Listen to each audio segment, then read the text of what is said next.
Tu tentou ser jogadora antes, ser repórter? Não tentei ser jogadora, tá? Nunca fui, tipo, fazer uma peneira num clube, assim, porque também não via muita oportunidade naquela época. Mas eu jogava em colégio, né? Tipo, ganhava bolsa de estudos. Vem jogar pra gente aqui, a gente dá bolsa de estudos pra jogar as Olimpíadas Escolares. Isso acontecia muito, assim, muito mesmo. Era bem valorizado, era bem visto, valorizado naquela época já nas escolas, o futebol feminino? Sim, porque sempre teve todas as modalidades. Eu jogava handball e futebol, e às vezes vôlei, só que eu nunca tinha muita altura pra jogar vôlei, né? Então eu ficava meio que tentando ajudar, mas não era muito Tipo, no futebol eu sempre fui a que levava o time. No vôlei não era assim, o handball era pivô, sabe? Era valorizado, mas na época das Olimpíadas Escolares, que daí terão todas as modalidades e tal, sabe? Tinha muito isso. Mas de clube, assim, pra jogar profissionalmente, era bem difícil. O Juventude era o melhor time, assim, aqui do futebol feminino. Teve o Inter também na época da Duda, mas o Grêmio, por exemplo, agora que tá começando a se criar uma nova cultura de futebol feminino, assim. E como é que tá vendo essa evolução? Tá evoluindo bem? Tu que acompanha bastante? Cara, o Grêmio demorou um pouco, o Inter é melhor estruturado nesse sentido. Acho que o Inter fez o caminho certo de começar da Série B e ir pra Série A e tal. O Grêmio começou direto na A, depois caiu pra B, depois voltou pra A e aprendeu com isso. Acho que agora tá começando a estruturar de uma maneira de, essa modalidade ela veio pra ficar mesmo, ela não é só aqui uma contribuição para que a gente consiga participar da Libertadores, por exemplo, sabe? É uma modalidade que o Grêmio está investindo aos pouquinhos, mas ainda é uma coisa, um passo de formiguinha, assim, tem muita coisa para evoluir. Eu acho que o Inter ainda é melhor estruturado nesse sentido. O Inter pensa um pouco maior, assim, em relação à disputa de campeonato, tem mais tempo, se planejou melhor. O Grêmio na época tinha feito uma parceria, se eu não me engano era com a federação, de ter um time em conjunto, assim. Agora o Grêmio tem o time dele, paga as gurias com carteira assinada e tudo mais, e pensa um pouquinho melhor agora. O Grêmio esse ano vai ter um pouco mais de investimento. A gente conversou com o Álvaro Prange, que é o coordenador geral do futebol feminino, vai aumentar 50% o valor de investimento no Grêmio, então vai ser um pouquinho melhor, assim. O Grêmio vai começar agora a disputar coisas grandes e precisa voltar a ganhar o Gauchão, né? Claro. Faz tempo já que não ganha. E como que tu enxerga essa dificuldade do futebol feminino em crescer, em se estabilizar? Por que tu acha que isso acontece? Porque muitas vezes o futebol feminino, eu ouço falar que não tem qualidade, não se firma, ou não se firma que não tem qualidade, ou não tem espaço por isso. Por que tu vê que o futebol feminino ainda pena tanto para conseguir cavar o seu espaço merecido no... Eu acho que faltava muito uma medida como veio da Conmebol de obrigação dos clubes. Muitas pessoas, muitos torcedores vão dizer que o clube não tem que ter obrigação de ter uma modalidade. Mas eu acho que só assim para o futebol feminino começar a ser valorizado. Muita gente enxerga o futebol feminino e muita gente não vai concordar comigo quando eu acho certo o clube ser obrigado a ter uma modalidade assim, porque acha que o futebol feminino só dá prejuízo. Mas a partir do momento que tu dá a oportunidade para que a modalidade se desenvolva, daqui a pouco começa a construir categoria de base, como o Grêmio está começando a pensar agora, o Grêmio já tem o sub-18 agora, tem as escolinhas, vai se criando, cara, o futebol existe desde 1900, sei lá, com o Guaraná com rolha. O futebol feminino está começando agora, não vai ser do dia pra noite que a gente vai ter uma nova Marta, não vai ser do dia pra noite que a gente vai ter uma nova Cristiane, tem que ser aos pouquinhos, e isso tem que ser organizado, sabe, com categoria de base e tudo mais. Então, assim, primeiro que eu acho que demorou muito para ter uma medida como essa, para os clubes encarassem com seriedade, e acho que muitos ainda têm por obrigação. A chave vai começar a virar a partir do momento que se tem mais procura do torcedor, né? Porque o Grêmio, eu não sei se vocês acompanham, mas quando tem futebol feminino no Twitter, o Twitter começa a acompanhar e as pessoas estão se obrigando a acompanhar mais o futebol feminino, até pela questão de ajudar a modalidade, sabe? De querer consumir mais. A partir do momento que tu começa a popularizar mais as gurias, sabe? Mostrar elas pro torcedor, mostrar o empenho delas, mostrar as dificuldades que elas passam. E mesmo com todas as dificuldades, elas chegam numa final de campeonato, ou elas conseguem, sei lá, uma convocação para a seleção brasileira, as coisas vão mudando. Mas só que isso aos poucos, sabe? Não vai ser do dia para noite. É uma construção. Eu acho que agora começou o futebol feminino no Brasil. Então, apesar de que a gente já tem outros talentos. Acho que sim.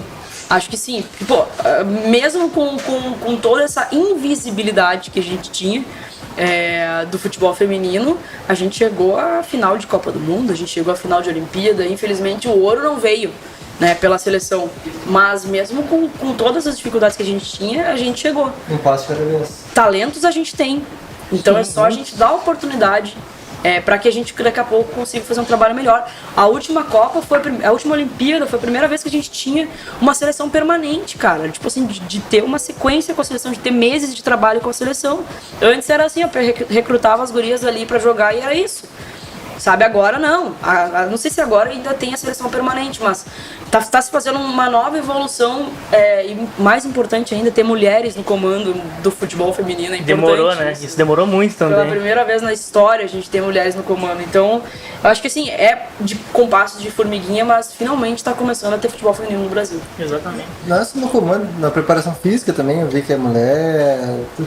Mas No comando técnico, na diretoria, agora tá. no grupo, praticamente geral, é mulher envolvida. Na seleção sim. Nada mais justo, né? Obviamente. Não, isso é sensacional, é histórico. Sim. Mas uma coisa também te perguntar é que o futebol feminino tá crescendo, tá cavando seu espaço. Mas eu reparei que eu agora tô começando a acompanhar um pouco mais o futebol feminino, que agora tá crescendo. Mas ainda vejo que às vezes é muito difícil encontrar informações sobre determinadas partidas. Tu sabe, o Grêmio vai ter jogo pelo Brasileirão, pelo Gauchão. Às vezes tu não encontra nada, não encontra nem onde assistir, onde acompanhar, nem que seja um tempo real. Às vezes tu não encontra absolutamente nada. Isso é muito difícil. Assim, é muito, eu vejo que é como muito pouca cobertura, né? Cara, como tu vê isso? Agora o clube tá virando a chave pra isso, tá? Eu acho que o Grêmio deveria ter um Twitter, um Instagram só pro feminino. Com certeza. Como o Corinthians tem, como o Santos tem, tá? O Grêmio coloca tudo aí no mesmo... Porque, mas na verdade o Grêmio não faz direito nem o seu masculino, né? As redes sociais do Grêmio são uma viagem. Vai ter ainda o feminino, então eles colocam tudo no mesmo saco ali.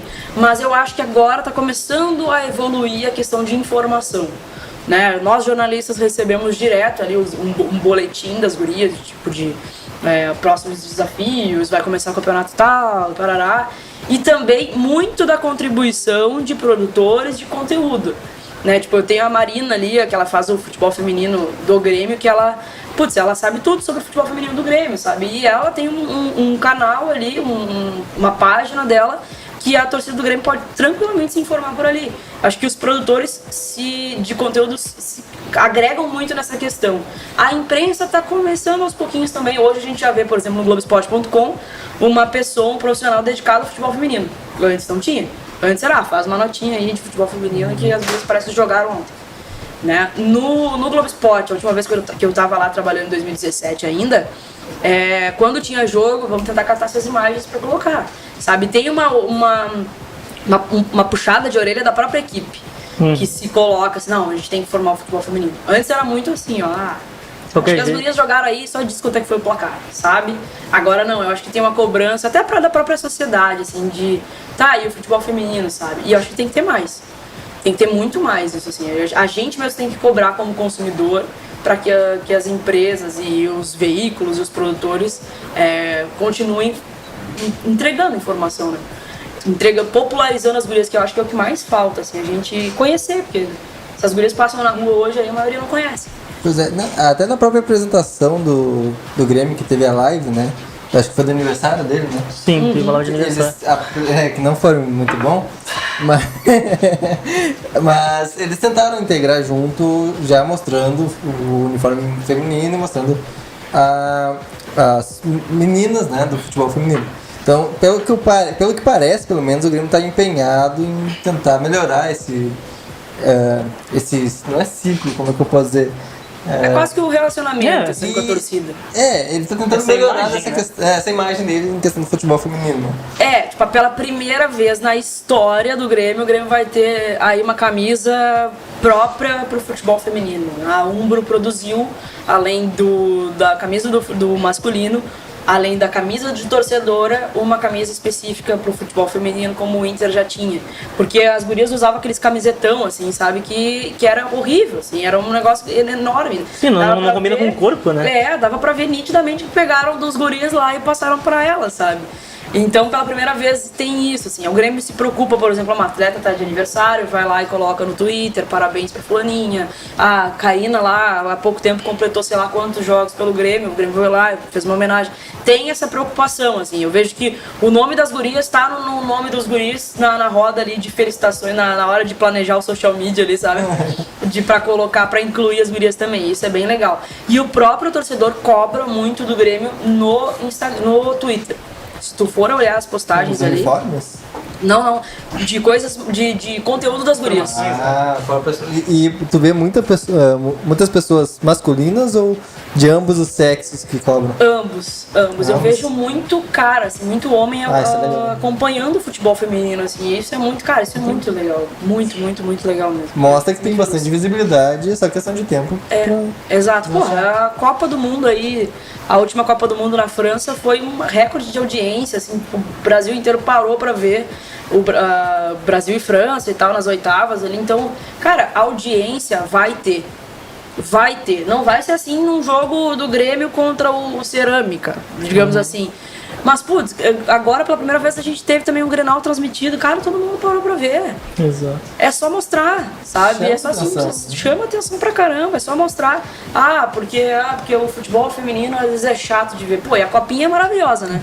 A qualidade da copinha do Gauchão são maravilhosas. A Avenida Glória de Vacaria é maravilhoso de assistir. É maravilhoso. Então, cara, existe um rancinho também que a gente tem que parar com isso. Sabe? Sim, e tu acha que muita parte desses jogos também é do preconceito da própria sociedade com relação... Sem dúvida. Pô, essa semana aí a gente viu um podcast até dos produtores de conteúdo do Santos, de cara falando absurdos do futebol feminino, que é uma porcaria, que não existe, que se ele fosse presidente do Santos, ele compraria, ele falou que compraria roupa provavelmente, eu não sei, não conheço, tá, mas provavelmente deve ser um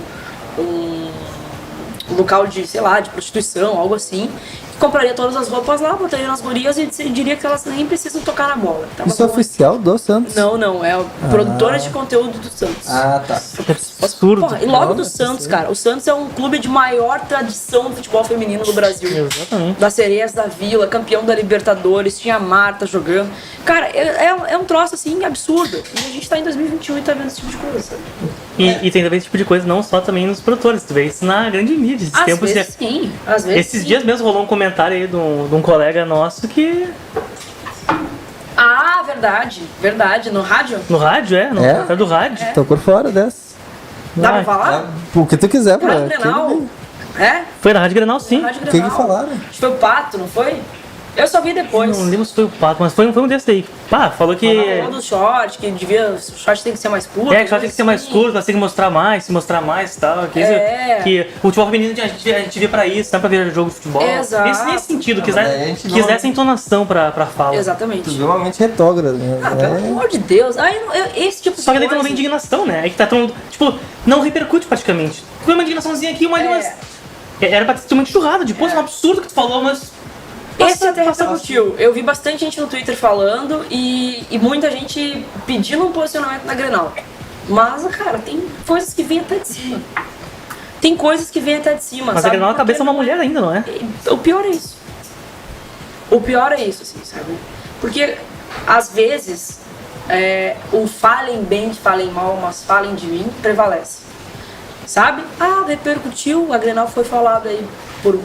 tantos números, não sei o que, parará. Foi negativo? Foi, mas deu audiência. Falei bem, falei mal, né? Mas falem de mim. Tem muito isso, assim, muito isso. E daí já me descredibiliza, eu já não acompanho, eu já não acompanhava mesmo antes. Não, continuo não acompanhando, não vou dar moral pra esse tipo, não dou ibope pra esse tipo de coisa, sabe? Eu pensei 1000 vezes se eu repostava esse negócio do Santos aí. Eu quero saber, cara, não vou. Vai se incomodar, vai dar estresse. Não. É que tu vai dar audiência pro cara. Eu vou dar audiência pro cara. Tu vai gerar visualizações pra ele, as pessoas vão conhecer e alguém vai se identificar. Sabe aquela coisa que o Boechat falava muito? Vou dar palanque pro otário? Exato. Era muito isso aí, sabe? Tipo, aí hoje os produtores de conteúdo lá botaram no Twitter, assistam hoje porque a gente vai ser tratado. Assista o caramba. Tomara que não tenha nem nada de audiência, sabe? Porque enquanto o cara tava falando aquelas baboseiras, os outros três estavam rindo. Exatamente. Rindo. Ah, o politicamente incorreto, isso aí não é bom falar. Assim. Sabe? Pô, 2021 a gente tem que ouvir esse tipo de coisa. Então, certamente tem um ranço gigantesco ainda. Nesse sentido. Ainda mais esse ponto de, eu vou me retratar. É falso. Tu falou aquilo. Aquilo é tua fala original. A retratação é só porque pegou mal e tu tá se queimando. Pode ter certeza que esse blog aí, essa produção de conteúdo nunca teve tanta audiência como teve agora. Pô, com certeza. Não tenho dúvidas. Todo mundo xingando. Vou dar uma olhada depois pesquisar, não sabia disso. Tá rolando no Twitter. Nem pesquisa. Olha no Twitter, mas olha em outras páginas pra não dar audiência. Mandem depois pra... Mano.